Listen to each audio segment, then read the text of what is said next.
Ya,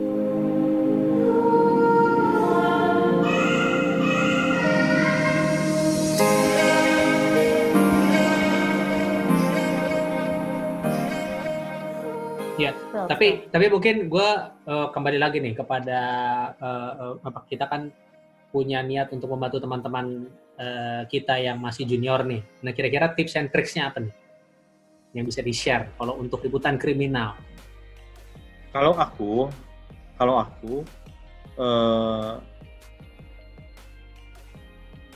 coba selalu tips and tricksnya nih, aku mengajak teman-teman untuk bisa menempatkan diri berempati artinya menempatkan diri di berbagai posisi dalam kasus itu. Lu kebayang nggak kalau lu ada di keluarga korban? Lalu kebayang nggak kalau lu jadi ininya, gitu ya. Jadi artinya berbagai sisi itu harus dipikirkan, dan mana angle, mana sudut pandang yang mau kita pilih ketika kita menulis. Dari sisi korbankah, dari sisi pelakukah, atau dari sisi orang penonton, mana yang bisa mengulik rasa kemanusiaan, rasa humanity itu. Nah, tapi kemudian kalau untuk berita televisi ini kan kita memang spesifik untuk jurnalistik televisi, kita lihat lagi ketersediaan visual.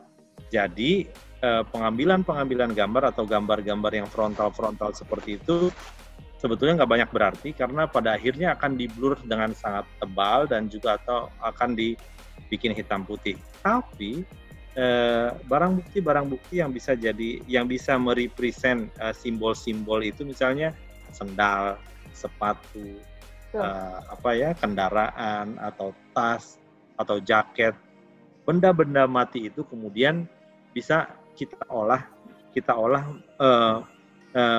jadi saksi bisu yang bercerita untuk membuat untuk menciptakan proses kreatif, sehingga kemudian cerita itu tidak menjadi berdarah-darah dan cerita itu tidak menjadi kengerian gitu loh.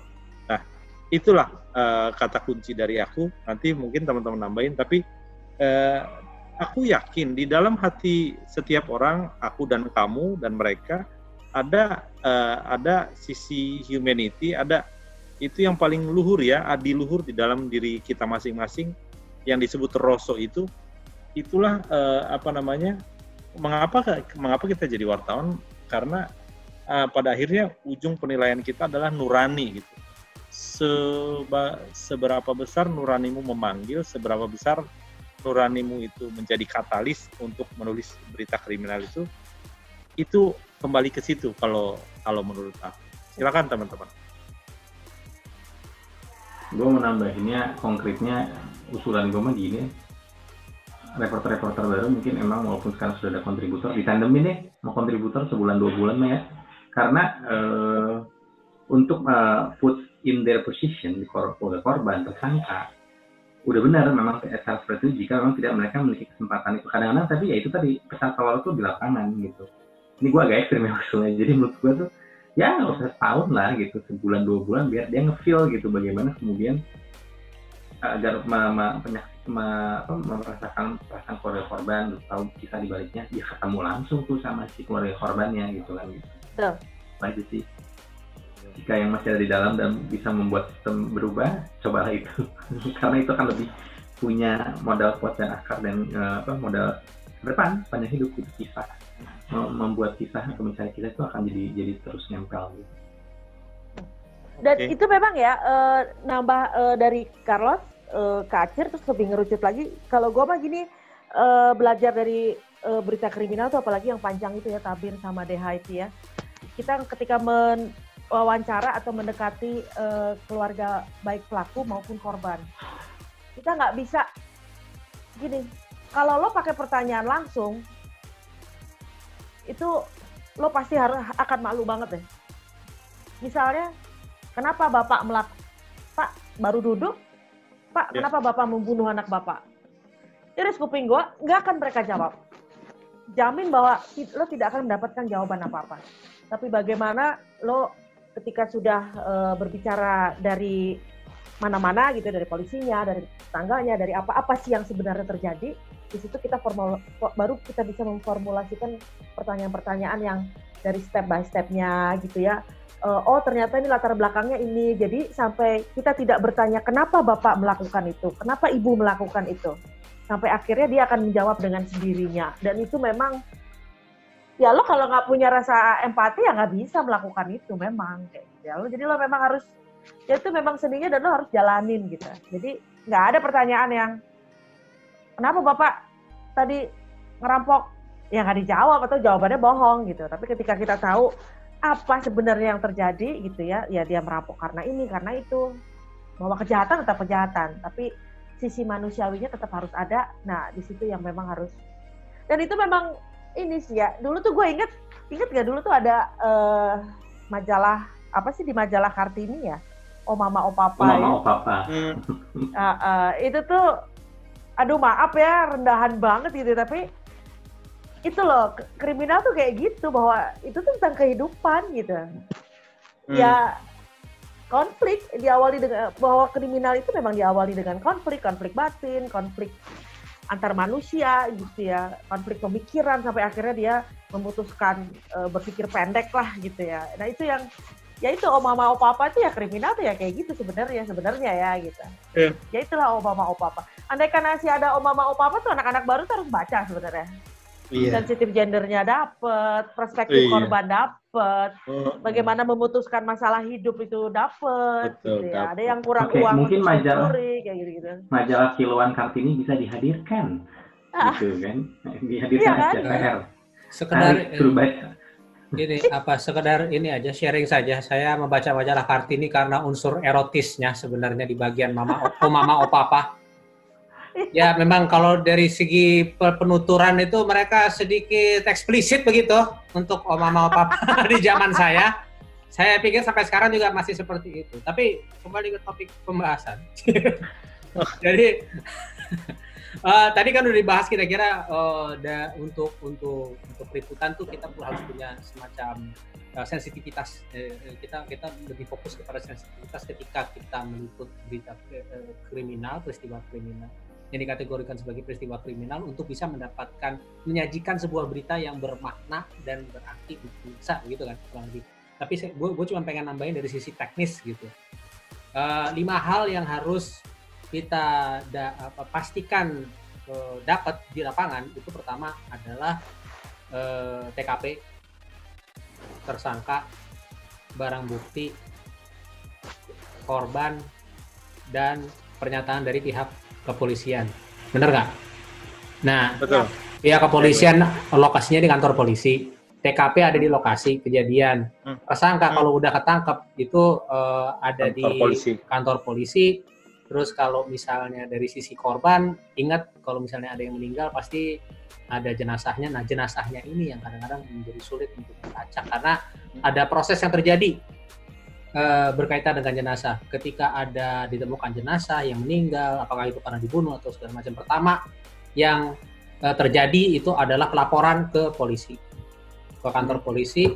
Terus habis itu kantor polisi melaporkan ke dinas pemakaman untuk diambil gitu kan. Sementara polisinya juga mungkin kontak bagian reserse untuk langsung ke TKP untuk melihat dan mungkin di bagian forensik juga. Nah, dari situ dari dinas pemakaman sampai ke lokasi untuk mengambil jenazah.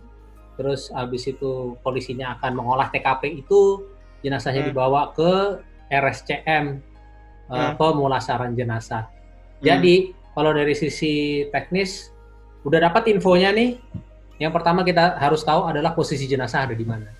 Karena ketika udah masuk pemulasaran jenazah itu akan otomatis, biasanya bukan otomatis, saya mesti minta izin dulu kan dari pihak keluarga untuk diotopsi gitu kan. Tapi proses selanjutnya itu adalah otopsi. Ketika udah diotopsi itu udah masuk ke dalam dan nggak bisa diapa-apain, nggak bisa diambil gambarnya dan segala macam.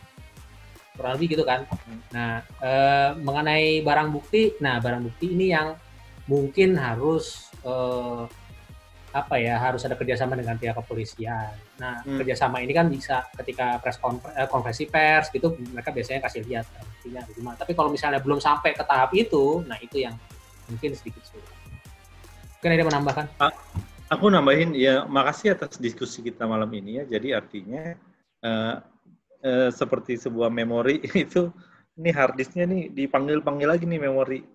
Jadi aku teringat Iya, karena ya udah lama Mas banget ya, ya, benar-benar. Mas Bayu, Acir Tapi dan berbekas. Firaya Tapi berbekas, jadi bisa kepanggil. Iya, yang sangat berbekas bagi aku untuk kelengkapan itu adalah di tahun 2003 tuh aku masih di radio, tapi aku hunting malam memang.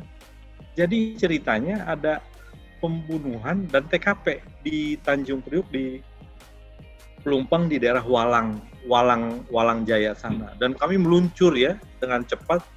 Itu artinya untuk untuk seorang wartawan baru tuh udah dapat semua yang Mas Bayu sampaikan nih. Kita ke TKP. Ada korbannya, nih maaf ya, permisi, ya ada ceceran darahnya ya.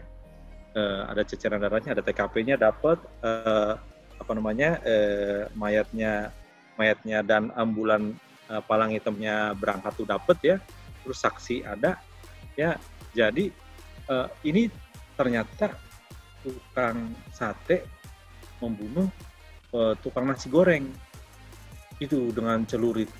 Jadi dari tempat pembunuhannya dia masih balik lagi ke rumahnya, ceceran itu ada segala macam. Nah, langsunglah kami meluncur ke Polsek Koja ya, karena daerah Walang itu masih ditangani Polsek Koja. Nah, ada tuh barang buktinya ada. Nah, kalau polisi kan juga udah dapet ya pasti ya. Nah, kedua sebelum terakhir nih, wawancara tersangka. Jadi aku inget banget. Itu nggak ada yang berani karena darahnya nih bajunya nih masih penuh darah gitu ya, dan ini dia masih artinya baru tersadar dari emosi sesaat yang membuat dia membunuh. Ini masih penuh darah, nggak ada satupun wartawan yang berani deketin. Majulah aku coba. Jadi dia duduk di kursinya di ruang Kapolsek ya, karena kan udah banyak TV, ada radio, El Sinta segala macam, Kapolsek lah ya kan. Coba, akulah duduk di sampingnya, terus aku rangkul dia, aku pegang. Terus apa ucapan pertama kali itu? Jadi aku di situ di lapangan itu, aku berusaha empati mengenai apa jiwanya yang berkecamuk itu. Pasti ini jiwanya berkecamuk kan, habis membunuh, emosi tinggi kan. Terus kemudian semua udah nyodorin mic, aku di sampingnya, aku rangkul, aku gosok-gosok punggungnya, terus bilang, kenapa bisa begini? Kok jadi begini? Gitu. Keluarlah omongannya, ternyata itu apa? Cemburu. Jadi kalau nggak salah istrinya dia nih dia diselungki istrinya oleh si tukang nasi goreng ini. Jadi motif itu keluar lah coba. Ini di saat 2003, inget ya, di saat kita masih boleh mewawancari tersangka. Jadi yang lain tuh udah tinggal naruh mic aja. Terus aku yang memantik diskusi itu. Kenapa bisa begini? Kenapa jadi begini sih gitu? Ngomong dia. Iya bang, begini, istri saya begini. Siapa coba laki-laki yang enggak ini? Waduh, dapet itu soundbite-nya. Udah, habis itu tinggal wawancara Kanit, Kapolsek. Jadi betul Mas Bayu, artinya kelengkapan itu harus dipikirkan, harus diambil, dan itu yang wajib 5 hal itu harus. Nah itu jadi aku terpantik oleh ucapan Vira tadi. Apa yang mau diucapkan? Aku aja speechless. Di depan aku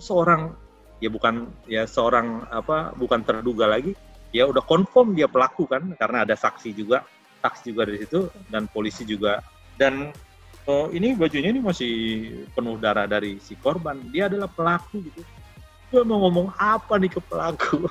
Gue duduk sejajar sama dia, gue gosok punggungnya gitu. Kenapa bisa jadi begini gitu? Keluar tuh cerita. Oke, itu aja tambahan dari aku. Tapi itu benar, itu yang gue bilang di Jojo di mana? Maaf ya, selingan.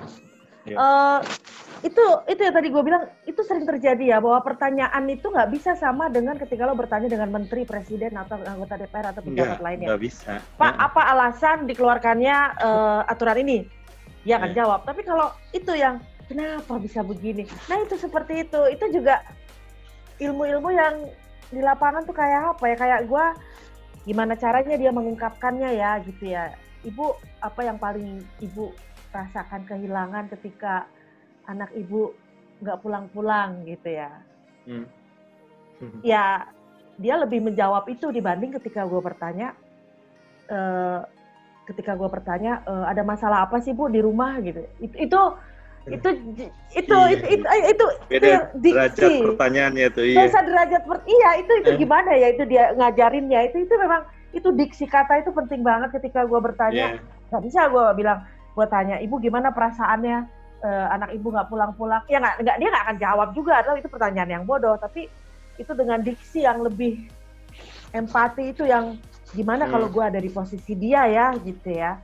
Gue sama ponakan sehari nggak pelukan aja rasanya kangen gitu ya. Nah dia pasti jauh lebih sakit dari gue gitu ya kan. Itu yang harus gue lontarkan, itu memang nggak gampang sih ya yang. Betul. Gue tambahin itu istilah gue itu adalah menakar hal-hal mengkuantifikasi hal-hal kualitatif. Itu kan gitu kan. Jadi komparasinya adalah gue aja nggak pelukan sama ponakan sehari, udah gimana rasanya? Kan komparasi itu superlatif. Bayangkan jika kemudian ibu dan anak kehilangan anaknya, ini kan berarti kita udah membantu untuk mengarahkan ke arah yang benar ya. Karena kalau yang nggak bisa mengeneralisasi dan mengkuantifikasi hal gitu, ya nggak dapat angle ke arah situ. Itu ilmu apa? Betul. Bapak, kalau kali ini istri Bapak nonton nih nanti Pak, Bapak mau nyampein apa? Itu kan begitu dia memendam rindu sama istrinya gitu ya, di penjara gitu ya. Dan ya akhirnya di situ keluar, gak bisa gue tanya. Terus Bapak sekarang apa rencana Bapak ke depan ya? Orang di penjara kagak punya rencana hidup apa-apa lah gitu kan. Gak punya rencana. Iya, cuman dengan diksi yang berbeda, pertanyaan yang sama dengan diksi yang itu berbeda itu gitu. Pak, ini nanti kan di layar ini kamera kan nanti ditayangin rekamannya Pak, biar keluarga Bapak dengar Bapak mau ngomong apa gitu.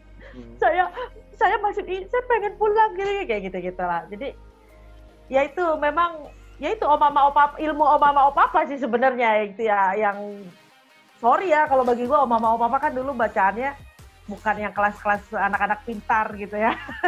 Yang Mas Bayu juga ngomong agak-agak merepet-merepet ya Mas Bayu gitu ya. Cuman, iya. Itu kehidupan nyata tuh ya kayak gitulah gitu. Iya. Tapi menarik. Iya. Tapi benar anak-anak baru nih gimana ya mau diapain ya? Memang kriminal tuh ya emang harus ada ya sebenarnya ya.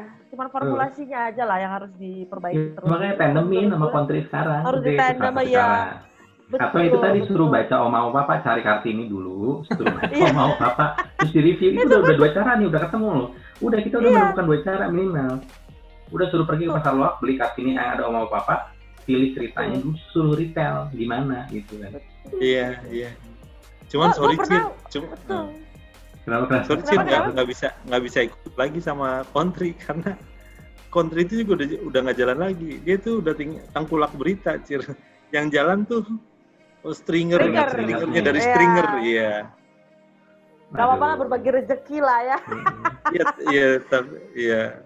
Tapi gitu, terus gue pernah waktu itu seorang anak 5 tahun apa 6 tahun ngebunuh temennya yang masih seumur gitulah. Ini anaknya nggak mau lah diwawancara sama siapapun lah gitu. Tapi karena waktu itu kita punya waktu banyak, kita stay lebih lama, dia akhirnya mau. Nangis depan gue gitu ya, nangis di kamera, aku pengen pulang, aku pengen mbokku gitu. Itu adalah ketika gue tanya awalnya paginya, mau dibeliin apa? Terus dia bilang, pengen makan bakso. Cukup bakso 5.000 perak waktu itu. Dan dia mau. Itu kan, ya itu ya, kembali lagi ya, itu empati kita lah, bagaimana kita merasakan apa yang dia rasakan. Bagi gue bakso itu apa sih, gue doyan juga enggak dan harganya juga murah, cuman bagi seorang anak yang dipenjarakan seperti itu dengan apa yang dia lakukan juga mungkin dia nggak ngerti gitu ya. Dia cuma pengen bakso supaya akhirnya dia percaya gitu-gitu.